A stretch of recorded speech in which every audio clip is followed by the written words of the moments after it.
I wouldn't even know how to pull that thing out. Whose job? Is it the ER's job? Is it labor and delivery? Is it surgery? Welcome back to the channel, everybody. Today we are reading patient stories that are so crazy they could be in movies. The reason my fiance and I are together is due to a crazy ER story. I was an EMT at the time and brought in an aggressive psych patient. She was the brand new ER nurse that was taking care of the patient. The patient was yelling at her and cocked his fist back like he was going to punch her, so I stepped in front of her and pushed the guy back to the hospital bed. Then I asked her for her number after we left the room.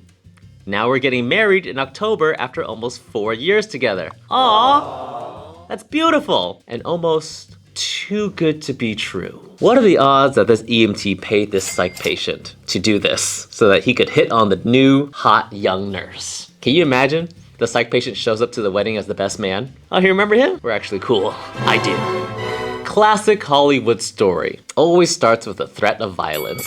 Take notes, Shonda Rhimes. What did I do wrong? I'm an RN that has worked as an L&D nurse for 40 years. I was covering a coworker for her lunch break and of course got a brief report. The patient was a pre-MIP laboring with an epidural at 5 centimeters. A pre-MIP patient is someone who is giving birth for the first time. It is her first child and she has an epidural at 5 centimeters. She's got the pain shot and she's about halfway there to giving birth. The husband used the call light to request that a nurse was needed. I opened the door to find the patient naked, lying on her side with her back end facing me. She was not in apparent distress, and my first reaction was, wow, that poor woman has some nasty hemorrhoids. The next thing I knew, the hemorrhoids opened his eyes. That baby was beyond crowning. A wild delivery, but everything turned out well.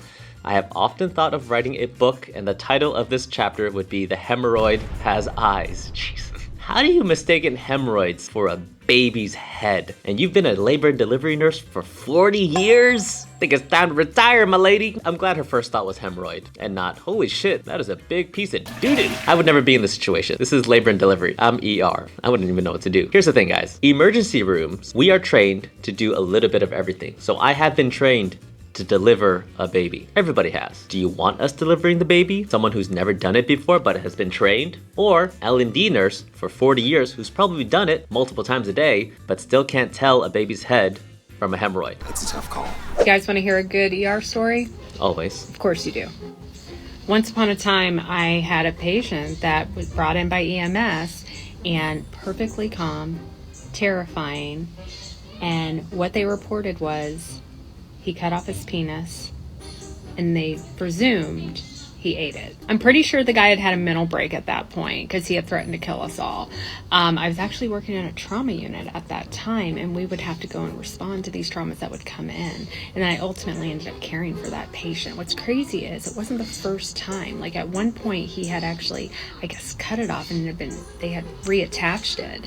And for some reason he just, was very focused and hyper-focused on his genitals. And when I had talked to family about it, they understood like maybe why he had become hyper-focused and whatnot. They said it was all surrounding a divorce. This is the clearest example of you are what you eat. That's cannibalism, right? I mean, even Hannibal Lecter is going, ew, gross. One thing the patient did not disclose was his penis more of an appetizer or a main course. And it was his second time doing this. He doesn't want it. Give it to somebody else. Give it to somebody else who does. Are there penis transplants? Does that happen? Is that how that works? You sicko! Recently, I helped pull 2 stab victims, boyfriend and girlfriend, out of a car. Oh, turns out they were stabbed by the female's patient's ex. The male patient's fiance then showed up at the hospital, demanding to know where her fiance was and if he was with anyone. Okay, so if you didn't follow, there's 4 people involved. First, we started with the girlfriend and boyfriend who are having an affair. The girlfriend's boyfriend was the one who stabbed these 2, and the boyfriend had a fiance who came up and asked, where is he and who is he with? Which, by the way, if your fiance shows up to the ER and the first thing she asks is, who the fuck are you with? That relationship isn't gonna last. For good measure, the fiance also should have stabbed the couple. This is a crazy story. This is like if Shakespeare wrote for Bravo TV. I love that. Hey, Can I tell you about the creepiest thing that I've seen come into the ER? Let's talk about it. So I'm actually not talking in this low voice to make the story sound even creepier. My 2-year-old is laying down and I do not want to wake her up. Anyway, I had a patient who came into the ER presenting with a chief complaint of rectal prolapse. Now this was an odd chief complaint because this person was in their mid-30s and typically I see rectal prolapse in the elderly population. So it kind of sparked my interest. So I go into the room and the patient says, you know, doc, this morning I was using the restroom and I had about 2 feet of my rectum just protruding into the toilet. Now, if you work in medicine, you know there is no such thing as 2 feet of rectum. So this sparked my interest even more. So I grabbed the nurse for a chaperone, of course, and we did a rectal exam. And I'll tell you what, that was definitely not rectal prolapse. This patient had a 2-foot tapeworm actively retracting back into his rectum. I have never seen anything like this before. Oh yeah! 2 feet of tapeworm coming out of your butthole. Oh, and it was retracting, going back and forth. How bad are things on the outside where the tapeworm is like, fuck it, I'm coming back in? And if you're gonna claim to have 2 feet of anything coming out of your pelvic region, it should definitely be your penis. What's gonna happen? There have been many, well not many. I've worked 10 years in emergency medicine. I've only ever had 1 case of tapeworm. And it was a lady who pulled it out herself when she was at home, brought it in a Ziploc bag, and was like, what the fuck is this? The first question we asked, have you been traveling? Because if you've been traveling, you eat, you know, local cuisine from a country that you're not used to. Maybe it was from the streets. You know, all know how we love our street foods when we travel. I love street food when I travel. And she came back recently. She had a 3-month stay in China, came back, and there was a tapeworm coming out of her butthole. Is it related to being in China? We don't know, but that is the first question we do ask, and it likely is how that happened. But she pulled it out, so I'm guessing if this patient came in and we saw a tapeworm floating in and out of their butt, I guess we would just pull it out. Tapeworms, I've never touched one, I've seen one, but it feels like they're strong enough to be tugged at. All right, weirdos, you ask, I deliver. Stories from the ER. Here we go. So this episode, we're gonna talk about the weirdest thing that anyone has ever said to me. This time, a little old lady came in from the nursing home. She was a little sickly, a little ill, and we don't know what's going on with her, so we've got to check everything. But one of the first things that we do is check temperature. And in a really old person, we can't just stick it in their mouth because they don't close it. We can't stick it in their arm because it doesn't work that well. And so that leaves the booty. So we had to roll this little old lady over, and I said, all right, Grandma, this is going to be a little uncomfortable. And I stick it in, and she says, in her most pleasured voice, oh, Frank. What?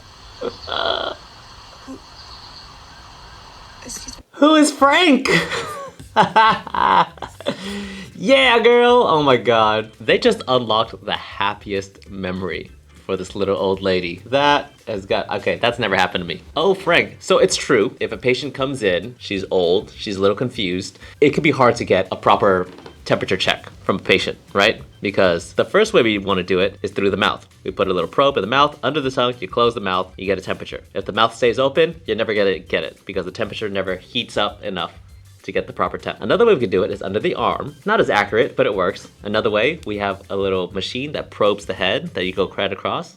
That's usually what we use in the ER. But if that all fails, the most accurate temperature that you can get on a human body is through the butt, okay? And we do it all the time. Fun fact, there is a different thermometer for the butt than there is for everything else. There's a rectal thermometer and a thermometer for every other part of the body.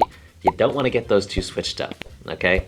Not gonna taste good. Psych patient who was being watched by police managed to climb up an x-ray machine that was mounted on the ceiling and ended up in the ceiling crawling around. We had to move a family who was in the room next door as their relative had died.